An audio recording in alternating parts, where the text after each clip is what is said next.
Yo, what up? What up? Welcome to a special edition. Peep the catalog. I'm live on location, Columbus, Ohio. Yeah, You know what I'm man. saying? In the Yo, spot, man. J. Rawls, John absolutely. Robinson. And yo, y'all already know. Today we are talking about the 1960s jazz revolution again. Wow. J.R. J. Rawls, John Robinson. Yeah, You man. know, and this is a record. Really, it started out where I literally remember living in Atlanta, talking to Rawls for the first time.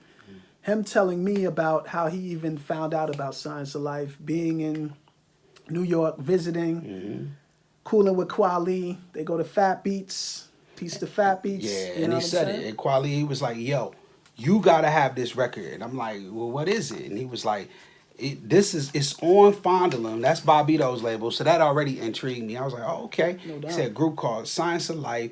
You need this record. This record is crazy. And I bought it. Sight unseen. I didn't hear it. I hadn't heard it. Nothing. No But doubt. when I played it, heard that voice. It's that voice, G. It's that voice. And that was 1996. That record came out. Yeah. You know what I'm saying? What year was y'all? What year you Probably, think? probably early '97. Okay. Yeah, Word. about '97. Yeah. Yeah. So salute to Fondulum. Salute to Bobito Garcia. Bobito. And that was Science of Life's debut record. You know Yeah. what I'm saying? R.I.P. Inspector Willoughby. Man. R.I.P. Don Q. Yeah. You know, both Don pivotal, Q produced. brothers and pillars of that record. But not only that record, just Science of Life's career. Yeah. You know, Inspector Willoughby, as you know, was our partner and fellow MC in Science of Life, and Don Q was one of our early producers that really just framed the Science of Life sound for us. And Yeah. he did that beat. And that's what connected us. You know, I Word. say it on a song on this album Yeah. called Know You, where it's like, yo, we met through the music before we physically met each other. Indeed. But I remember being in Atlanta, talking to you, and, we decided, yo, we got to do some music. We got to work on something. And that was about 2000. Yeah, yeah. 99, 2000, man. Yeah, it and was later. It was after I did the Essence of J. Rawls, that kind of stuff that came out. Exactly. We were just building. And, Yeah. yeah. And then we wind up, meeting down there. Yep. Lincoln in New York too, but also on the West Coast in West Coast, LA. yeah. And it took some time to come to what we wanted to do. But then we realized one of the connections we easily had was jazz music, And then it started to frame itself really when Rawls created It's JR beat. Yeah. Dun, dun, dun, dun, dun, dun, dun. Like Yeah. once I did that beat and I just heard it. I mean, it was jazzy, right? Yo, and the brushes. yeah, That's the what it was brushes. done, the brushes Because and the I drums. originally had snares. I had snares in it, and I was like, it's too abrasive. Yeah. It was too much. So I tried the brushes, and what I did was I had an old drum set. And actually, Nice. that's me. Nice. On a Yeah. snare, and I just did it on a snare, and I sampled it, and it sounded pretty good. I EQ'd it, Yeah. the magic of Pro Tools. Nah, it gave a real jazz It made it feel feel like it. But even more so when you said it's JR, Yeah. and you kind of frame that whole melody That and just put that it came together to for me. That's how I was like, yo, it sounds like it's saying in Atlanta. Yeah, man. So I just changed it. It's JR, man. And I remember sending that to you. Yeah. You was like, yo, this is Yeah, it. man. Yeah. So it was like, yo, I'm telling the story right That's on the it. record. Killed Boom, it. boom. This is how it came together. But even more so, it set the tone for the album because it felt like an anthem to me right Yeah, away. It it's was just great. like, this The is an horns, anthem. it was- Yeah, man. Yeah. And it just allowed me to see, okay, this album, before we had the title, we knew this album was going to JR. be a continuum Yeah. of the music we love, Yeah. particularly jazz music, but celebrating that back in the day jazz. And mostly, the reason we called it the 1960s jazz revolution again, real talk, at the time I was reading a book by Frank Kofsky called John Coltrane in the 1960s Jazz Revolution. I don't even know if you knew that. Nah, I didn't. Yeah.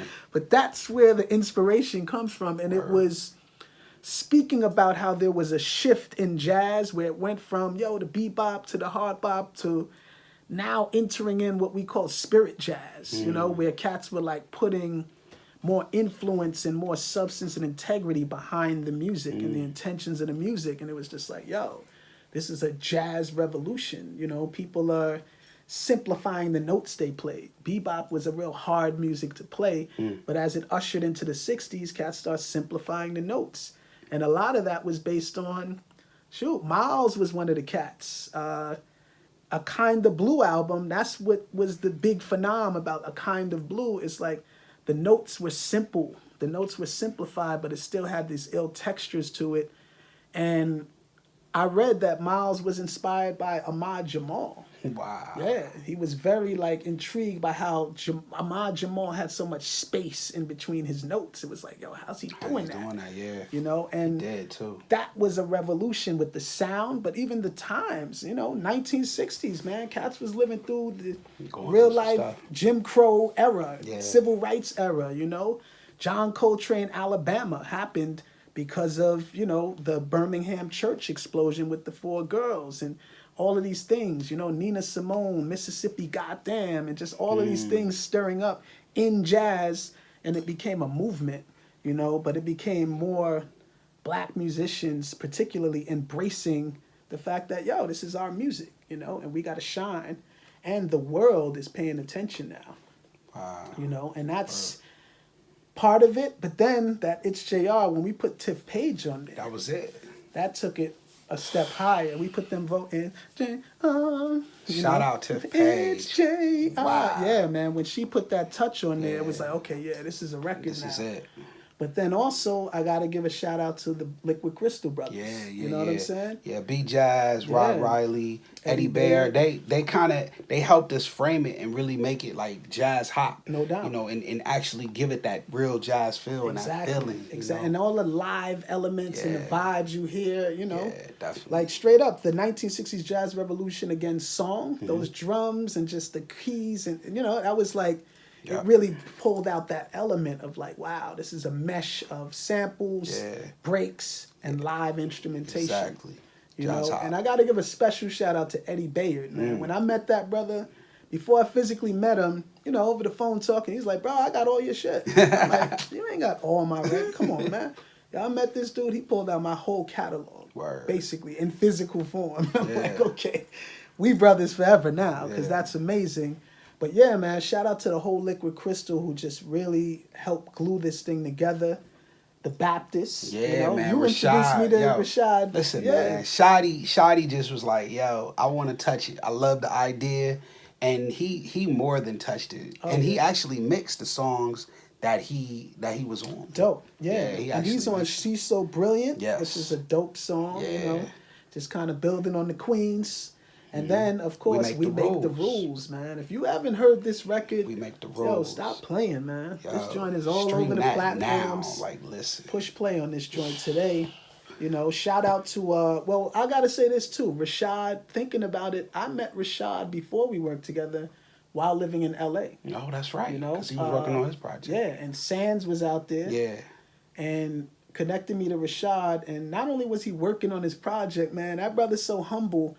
I remember we were driving to the Temple Bar, and his song came on the radio that he had with Jadakiss. Yeah. And I'm like, Sweet he's music. like, oh yeah, this is me. And turned it up. Like, yo, this is you? I was like blown away. Like, yo, dude, you are the illest. Yeah, but then man. I found out, yo, the brother plays keys and Everything. You know, sings, rhymes, just makes was beats, a visionary, plays man. Instruments. He's Yeah, crazy. man. So He's a it was- prodigy, man. Yeah, he Rashad really is a is. prodigy. And it was a blessing to get to connect on this that way because he brought a lot. He brought a lot, man, to the table. You know, shout out to Invisible Hands. I was about to say, my man. physical brother. That Know dude. You. Whew. You know what I'm saying? We got the video for Know You, And we too. did that in the A. ATI. Went down to the A. And the It's JR Rick video. Foy, Yeah, man. Shout out to Rick, man. You made us look good. We appreciate it. No doubt, It was man. dope. So just dope times, you know. K-Banger, Shooting Smack, you know. And Shooting Smack, man, was me saying I'm tired of our ancestors in jazz being referenced as junkies. Like, you know, this was something that they decided to do and everyone... We got to realize, man, there was an attack on our brothers and sisters in jazz music because think about the time we're talking, the 1960s jazz revolution.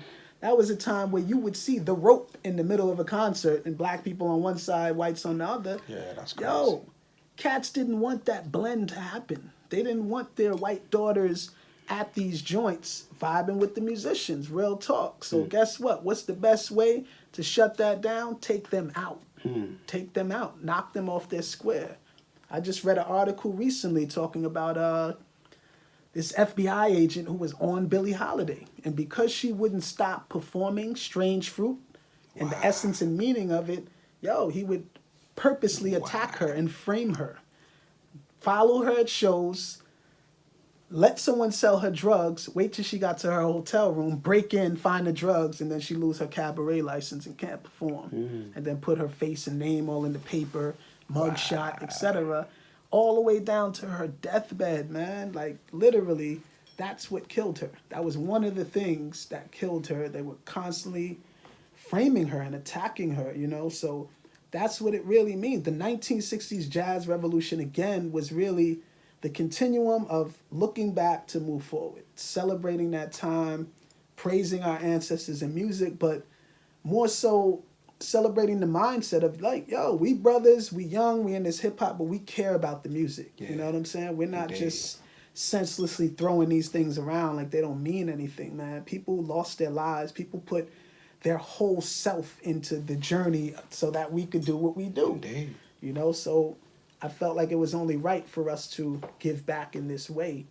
And, I also got a shout out, of course, the God, not Rick Foy, Photo Rob. Photo Rob on the Photo pictures. Rob, you know what I'm saying? Oh, the pictures was crazy. Real talk.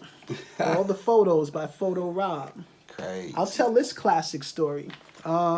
Around this time that we needed these photos, I met my wife. Wow. Who's now my wife. Right. Nico Robinson. That's right. I met her at a Dilla party at this spot called Sputnik, not far from where we live right now. And, kicking it with her. I thought, man, she's fly. I want to, get to know her more. So I asked for her info. She gave me a business card and then was telling me she's a photographer, et cetera, et cetera. So I'm thinking, what better way to get to know her than to book a photo shoot, pay for the services. Me and Rawls get the photo we need or the photos we need for this project. Right. And I get to hang with this fly woman and get to know her more. The card only had an email on it. I sent this long email, detailed, trying to get some business done. No answer. Wow. No response. I'm like, oh man, really? Fast forward 5 years from that date that we met again, only to find out her email wasn't working at the time. Something was going on with her website. She never got it. Straight up. So guess what? Fast forward another couple years, we're on a podcast, and they brought up like, where did you send that email from? You ever checked for it? And I was like, from my old Gmail. I never did. Went, checked, the email was there. She got to read it like 7 years later. Wow. You know what I'm saying? But you know what's crazy? Because I already knew her. Yeah, exactly. I knew her from DJ Center, from his music lounge we used to do, man. Yeah. So it's just a small world. Yeah. Man. It's crazy. So she was supposed to take these. She was supposed to. And real talk, Photo Rob, man. Killed it. Salute to you, bro. Because, Killed it. I could put it out there now because years done passed. Photo Rob, he didn't even charge us, man. We put a little donation in his hand just on the strength. He found the location and took the photos, man, and like stamped it in forever. Killed it. You know what I'm saying? Come on. Classic, yo.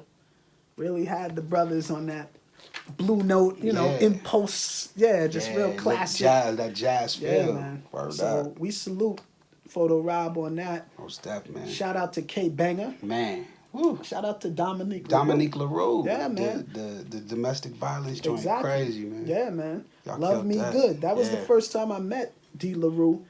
And D. LaRue is a sister from here. Yeah, from Columbus, Columbus, Ohio. Dope MC. But it was great to watch her growth. Yeah. Because she killed it on Love Me Good. But by the time I heard her album, the first one she put out, I remember driving around ATL, Buka, gave me a Buka copy got of the it too. joint. And I'm like, this is D. LaRue. She was killing it, crushing it. Yeah. And sister's still at it. And yeah, man, it was dope just to connect with like folks from here too and have that perspective, Indeed. not just on the music but vocally. Indeed. So yeah, man, it was definitely dope. Rhetmatic, Oh man. Beat Junkies. We were out there. Yeah, LA, man. And me and Rhett had been playing around. We made a beat and we ended up sampling B jazz. That's what it was. Yeah, that beat. Yeah. That was B playing. I didn't know that. Chopped him up. That's crazy. Yeah, that's all. That's all you that know was. What's wild? I was always wondering what's that sample? What is that sample? It wasn't a sample. Nah, it was B jazz. It's B on a Triton. Wow. And he was just messing around, and I ended up chopping him up. Me and Rhett kind of played with it, and we just happened to be in LA at the time. Wow. And you came through. That was it, and we knew that had to be for the project, man. So Rhett helped produce that, one of the greatest, man. Rhett's everything. Shout out Big Rhett. Yeah, and did the cuts. And did the cuts. One of the greatest y'all ain't heard. Yeah, man. Word up. Shout out to O Sharp. Yeah, you know DJ O Sharp all day. What up, yeah, man. Cuts. And this was also dope because it was a collab. If you see here, man. Yeah, man. Beat Vision, Polar. Yeah, you know what I'm saying? We got to shout out Groove Attack in Germany. They pressed the vinyl. They did. You know what I'm saying? Got it out to the people. And yeah, this was like us coming together for the first time with the music, with the collaborative vibes, but also with the business collaboration. Indeed. You know what I'm saying? Polar, Rawls, independent label, O Sharp, Beat Vision, Science of Life. That's bringing right. it together, Put man. it together. And we didn't know that it would be, something great, because as you know now, we've moved even further, and we got the youth culture power and everything moving forward, and this was the beginning. This is the genesis. So this record is special for both of us in our catalog, man. This is a special one, no doubt. And I can't forget, man, too, this layout, and the reason it looks all pro, with the text and how it's laid out. K Double. Yeah, man. My brother Kirk Weber. This is a brother who, we go back years. Yeah, he blessed us. I feel like the first time Science of Life was on the radio, he was at the station and we met him at Princeton. Wow. And he's done so many of the art layouts and covers, even YCP. Yeah. That layout, etc. That was K Double too. So it was a thing where, man, the team, you know what I'm saying, blossomed from this. Like this Voltron. this literally framed our whole team and ways that we work. We thankful. Shout out to Jazzy Sport on the 45, though. Everybody sleep on Jazzy Sport Japan. No doubt. All day. Y'all ain't gonna find that. Nah, you might find it on eBay. I don't know. You maybe. I mean, you could buy it from me for $100. There you go. I got a couple copies. 7-inch. $100 for a 7-inch. You want the vinyl? $300. Word up. These don't exist no more. Peep it's out of the print. catalog. It's out of print, yo. Yeah, man. But yo, J. Rawls, John Robinson, the 1960s jazz revolution again. The continuum, man. Peep the catalog. Peace. We got more records. Word up. Look at that. Records. That vinyl. Yeah, man. And y'all already know how I feel, man. Vinyl is forever. If you get that chance to press your music on vinyl, that's one of the ways that just puts it in the archives forever. Indeed. Word up. Indeed. Thank y'all for watching, man. We live here. O to the H. I.O. Yeah, man. Peace. Peace.